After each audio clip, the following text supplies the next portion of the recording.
Good morning students. हम exercise 5.4 को कर रहे हैं, जिसमें अभी तक हमने 6 क्वेश्चन कर लिए। 6 क्वेश्चन में जो अभी तक हमने किया वो सिस्टम ऑफ, हम बात करें तो नॉन होमोजीनियस इक्वेशंस थी। System of non homogeneous equation, non homogeneous और एक होता है सिस्टम ऑफ होमोजीनियस इक्वेशंस। दोनों में डिफरेंस मैं आपको बताने जा रहा हूँ। इससे आपका एमसीक्यूज भी बन सकते हैं होमोजीनियस और नॉन होमोजीनियस से। वो कैसे बनेंगे वो देखो। जो सिस्टम ऑफ होमोजीनियस इक्वेशन होती है वो क्या आएगी, system of non homogeneous equation है वो क्या आएगी। अभी तक जो हमने इक्वेशंस किया है उसके इक्वल टू में जो बी मैट्रिक्स होती थी, देखो यहाँ पे मैंने एक 7th क्वेश्चन लिखा हुआ है, 7th का फर्स्ट पार्ट। इसके इक्वल टू में अगर तीनों वैल्यू जीरो आ जाए, इक्वल टू में जीरो यानी कि कांस्टेंट टर्म जीरो हो, जिस इक्वेशंस के अंदर कांस्टेंट टर्म हो जीरो यानी कि नॉन वेरिएबल वाली टर्म क्या हो जीरो, वो सिस्टम ऑफ होमोजीनियस इक्वेशन होता है। सिस्टम ऑफ होमोजीनियस इक्वेशन, उसमें क्या आएगा, इन ईच इक्वेशन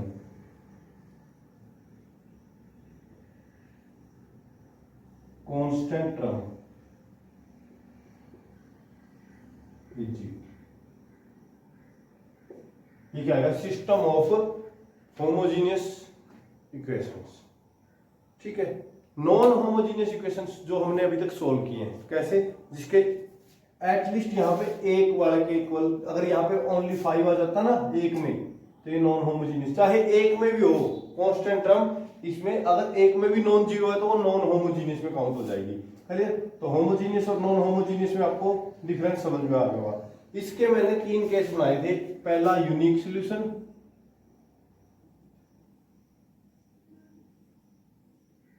वो केस था ए का determinant not is equal to zero वाला। क्लियर। सेकंड था नो सॉल्यूशन, और थर्ड था इनफाइनाइट सॉल्यूशन। अब एमसीक्यूज क्या बन सकता है, होमोजीनियस में 3 नहीं 2 केस होंगे। होमोजीनियस में क्या आएंगे, 2 केस। कौन कौन से, यूनिक सॉल्यूशन और इनफाइनाइट सॉल्यूशन। नो सॉल्यूशन का केस होमोजीनियस में काउंट नहीं होगा। क्यों, क्योंकि होमोजीनियस इक्वेशन चाहे कोई भी हो, उसके अंदर एक वैल्यू x की वैल्यू 0, y की वैल्यू 0 एंड z की वैल्यू 0, तो ऑलवेज सॉल्यूशन होगा। इनको बोलते हैं ट्रिवियल सॉल्यूशन। क्या बोलते हैं, ट्रिवियल सॉल्यूशन या zero solution. Trivial means zero, इसका जीरो सॉल्यूशन हमेशा होगा। देख लो, x को 0 पुट करो, y को 0 पुट करो, z को 0 पुट करो, तो ये एवरी होमोजीनियस इक्वेशन का एक सॉल्यूशन तो ये होगा हमारा। Every homogeneous equation has a solution x is equal to 0, y is equal to 0 and z is equal to 0। एक सॉल्यूशन तो पक्का होगा। तो नो सॉल्यूशन का तो केस खत्म हो गया। एक सॉल्यूशन तो हमें पता है ना, every homogeneous equation has a one solution, x is equal to 0, y is equal to 0, z is equal to 0, जिसको हम बोलते हैं ट्रिवियल सॉल्यूशन। क्या बोलते हैं, ट्रिवियल सॉल्यूशन। अब बात करते हैं नो सॉल्यूशन का केस खत्म हो गया। तो अब एक तो केस बन गया यूनिक सॉल्यूशन, एक इनफाइनाइट सॉल्यूशन। अगर एक का डिटरमिनेंट आ गया 0 तो यूनिक सॉल्यूशन होगा और निकालने की कोई जरूरत नहीं है, सीधा सॉल्यूशन क्या आ जाएगा, x y और z की वैल्यू कितनी आ जाएगी, 0। बहुत आसान है, x y z की वैल्यू क्या आ जाएगी, 0। अगर आ जाते हैं a का डिटरमिनेंट 0, a का डिटरमिनेंट क्या आ गया 0, तो कितने आएंगे, इनफाइनाइट सॉल्यूशन। इसमें भी आपने एडजॉइंट या इनवर्स निकालने की जरूरत नहीं है, इसमें भी डायरेक्ट हो जाएगा। देखो कैसे करेंगे, इसको मैं करने जा रहा हूं। तो यहां से मैंने सिस्टम ऑफ इक्वेशंस लिखा। नॉन होमोजीनियस वो होगा जो हमने किया अभी तक, इक्वल टू में एटलीस्ट 1 नॉन जीरो टर्म होनी चाहिए। ठीक है। और होमोजीनियस कौन सा है, जिसमें इक्वल टू में यानी कांस्टेंट टर्म सारी क्या हो, 0। तो इसकी मैट्रिक्स क्या बनी है मेरी, 2 3 -4, 3 -1, 2 और 1 -2 और -1 इंटू x y और z इज इक्वल टू 0 0 0। ठीक है। तो यहां से a का डिटरमिनेंट कंपेयरिंग करेंगे, इसकी कंपैरिजन किसके साथ करेंगे, comparing with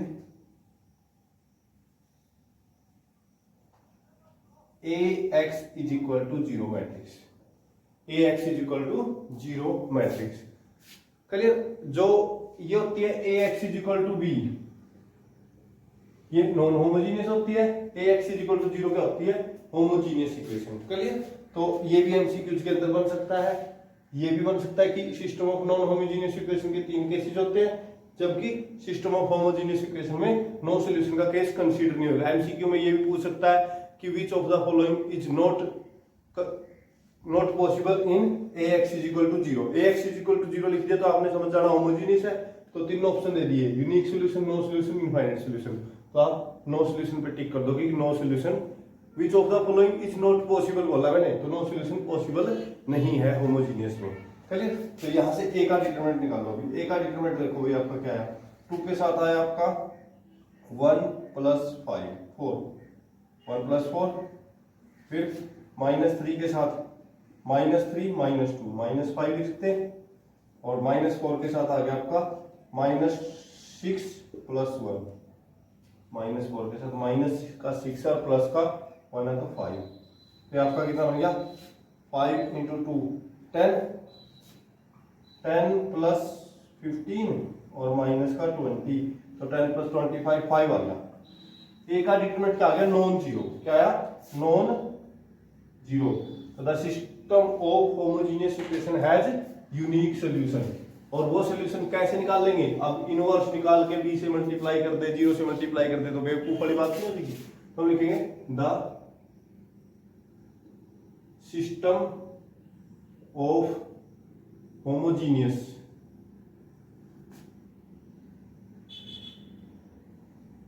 equations has unique solution.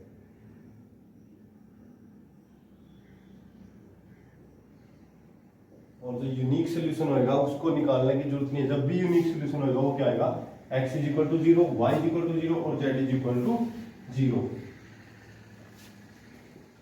इस बेसिस पे क्वेश्चन आ सकता है बहुत सारे एमसीक्यूज। क्या आएगा देखो, यहां से क्या आ जाएगा, हेंस x की वैल्यू भी 0, y की वैल्यू भी 0 और z की वैल्यू भी 0। अगर यूनिक सॉल्यूशन बनता है तो क्लियर। यूनिक सॉल्यूशन कब बनेगा, जब एक डिटरमिनेंट क्या हो, नॉन जीरो। अब मैंने एक क्वेश्चन डाल दिया एमसीक्यू कि ax = 0 एक सिस्टम ऑफ होमोजेनियस इक्वेशंस है जिसके अंदर a का डिटरमिनेंट क्या है, नॉन जीरो है। तो find the value of x and y। ना इक्वेशन दे रखी ना कुछ दे रखा, आपको बोल दिया कि a का डिटरमिनेंट तो नॉन जीरो है और ये एक सिस्टम ऑफ इक्वेशंस दिया है, ठीक है। तो अब इसमें से x y z की वैल्यू क्या आ सकती है, अगर होमोजेनियस में अगर नॉन डिटरमिनेंट जीरो आ गया ना, नॉन जीरो आ गया, तो कंफर्म है कि x की वैल्यू भी जीरो होगी, y की वैल्यू भी जीरो होगी और z की वैल्यू भी जीरो ही होगी। क्लियर। अगर आपको बोल दे कि ये डिटरमिनेंट नॉन जीरो है, नहीं जीरो है, तो डिपेंड करेंगे, फिर क्या आएंगे, इनफाइनाइट सॉल्यूशन।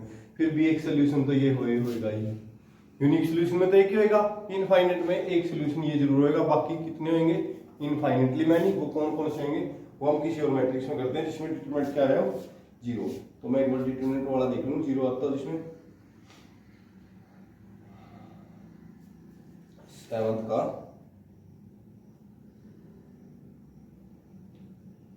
सेकंड पार्ट देखो भाई, सेकंड पार्ट हमें क्या दिया गया 7th में,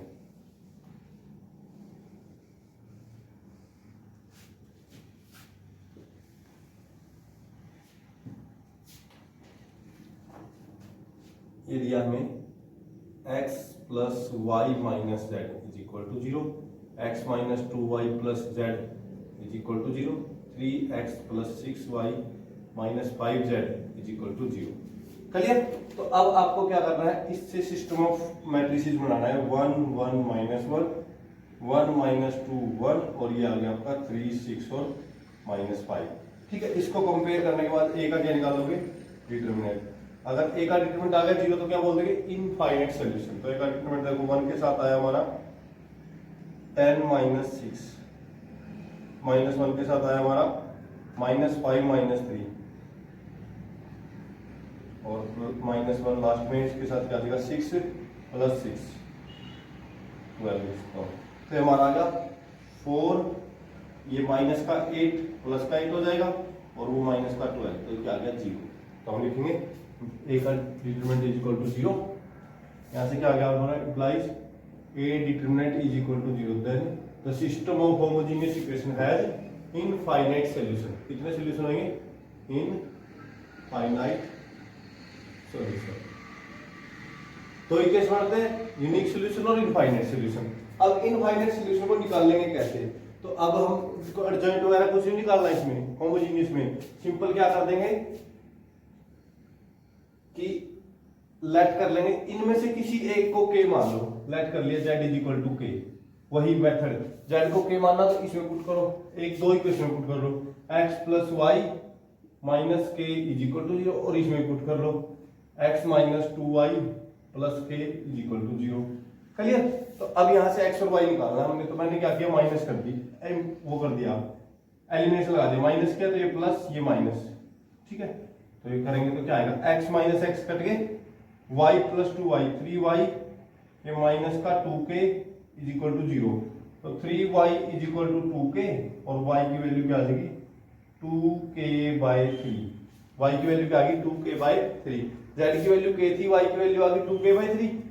इक्वेशन नंबर 1 में पुट कर दो। नाउ इसके नीचे लिखोगे नाउ x प्लस y की वैल्यू क्या रखोगे 2k बाई 3 माइनस z की value k is equal to 0, तो x की वैल्यू क्या आ जाएगी दोनों बचाएंगे माइनस k तो देगा प्लस का और माइनस हो जाएगा 2k बाई 3, एलसीएम आया 3 माइनस 2k k बाई 3 आ गया, तो हेंस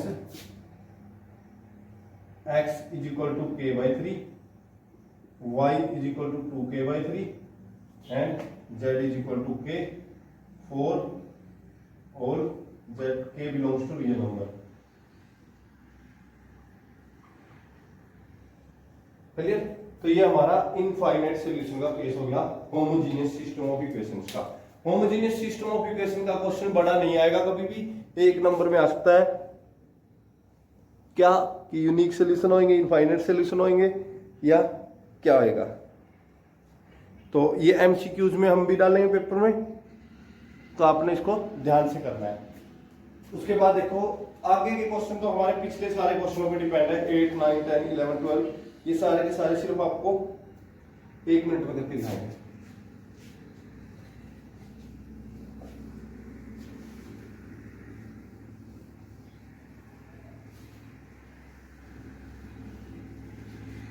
देखो 8 का फर्स्ट पार्ट करने जा रहा हूं मैं।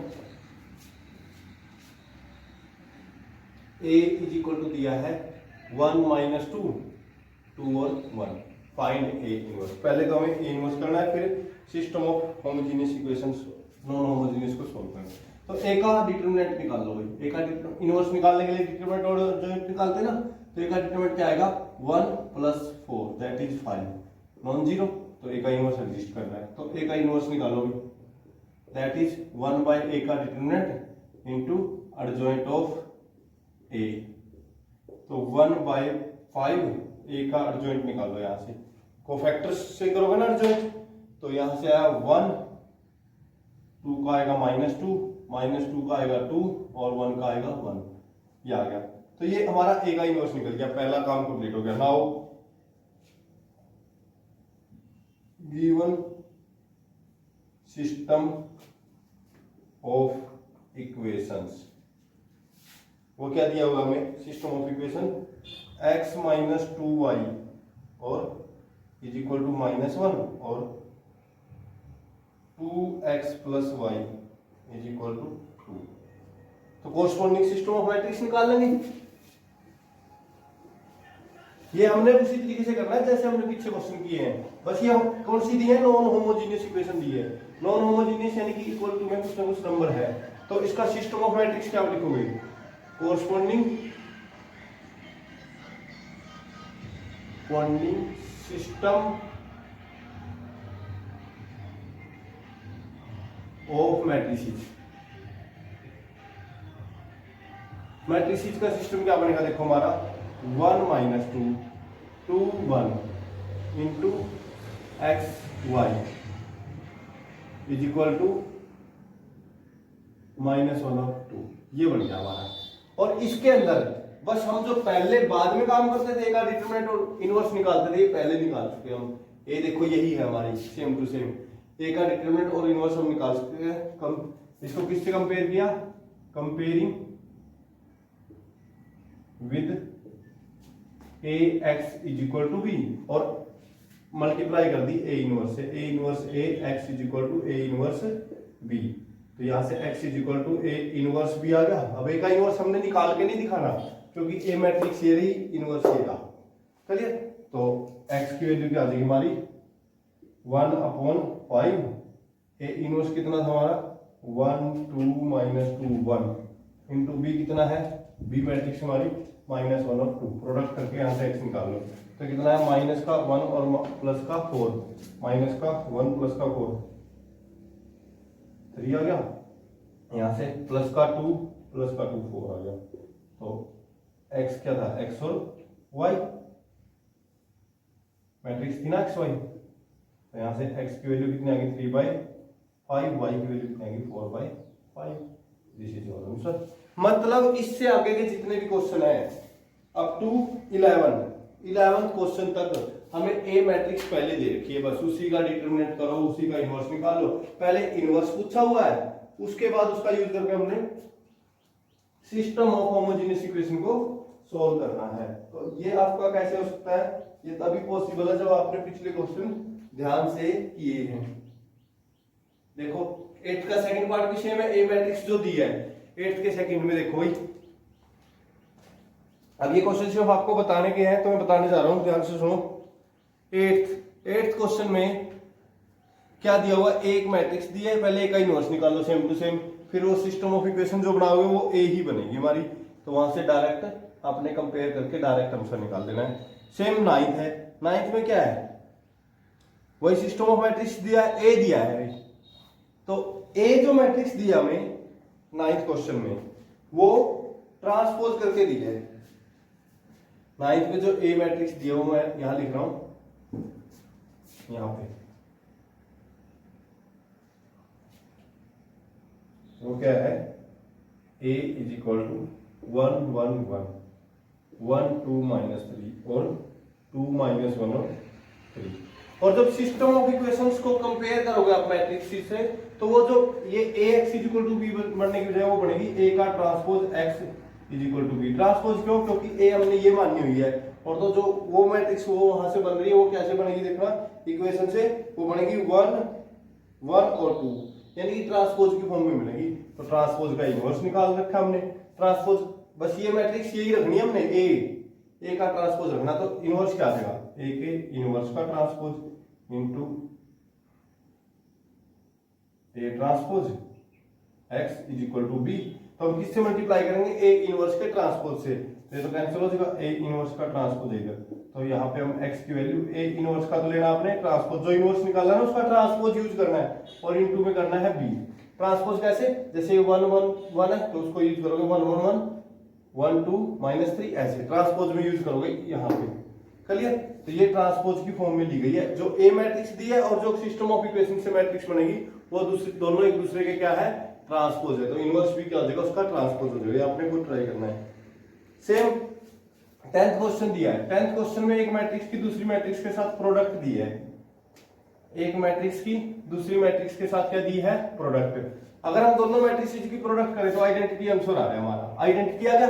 तो जो पहली मैट्रिक्स है वो हमारी 10th में ए मैट्रिक्स है, और जो दूसरी मैट्रिक्स है जब दो की मल्टीप्लाई क्या है आइडेंटिटी, तो दूसरी क्या आएगी, ए का इनवर्स। अब इनवर्स भी निकालना, मैट्रिक्स की मल्टीप्लाई करके वहां से आपने डायरेक्ट लिख देना ए का इनवर्स इज इक्वल टू जो दूसरे वाली मैट्रिक्स दी है उसमें आपने इनवर्स भी नहीं निकालना, क्योंकि दो की मल्टीप्लाई अगर आइडेंटिटी आ जाता है, पहले मल्टीप्लाई करोगे आइडेंटिटी आ गया तो आप डायरेक्ट बोल दोगे ए का इनवर्स ये है, फिर वही बस इनवर्स यूज करना है आपने। सेम टू सेम 11th में ए और बी दिया है, ए की प्रोडक्ट करोगे बी से, ए बी जब निकालोगे आप तो आइडेंटिटी मैट्रिक्स आएगा, ए और बी की प्रोडक्ट क्या आएगी, आइडेंटिटी मैट्रिक्स।